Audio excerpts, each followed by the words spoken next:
Hey folks, and welcome to the latest video in the Rhapsody Power Pack series. I'm Andy Lapping, and in this video we'll take a look at change structural feature events. Now you may be familiar with change events in Rhapsody, which we can create simply by naming an event in a specific way. But you may be less familiar with change structural feature events. These were introduced in SysML 1.3. They allow an internal event to be automatically generated when the value of a value property changes. For example, here on this activity diagram, we have an accept event action tied to an event called EVBChanged. And that has two output pins, one for the old value and one for the new value. Now that event will be automatically generated if the value of attribute B changes.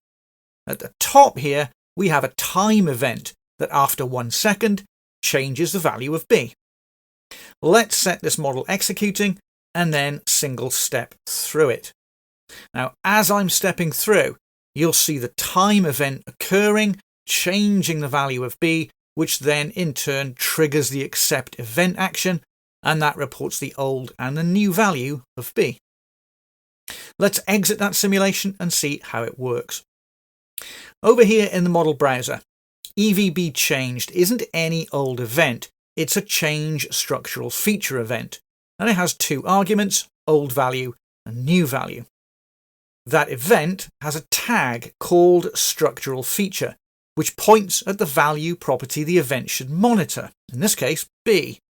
Now it's that tag that ties the event to the value property, so unlike change events, this event can have any name you want.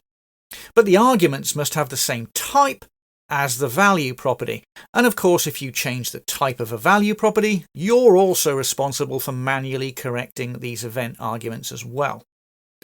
Now, whilst these are very useful, they can be a bit of a pain to create because all of this has to be done manually. Unless, of course, you're using the Power Pack. Here in this package, I have a block with 3 value properties. I can create change structural feature events for any or all of them. I'll right-click the category to select them all, and then select Power Pack, Create Change Structural Feature Events. That creates the events with the correct arguments and the correct tags.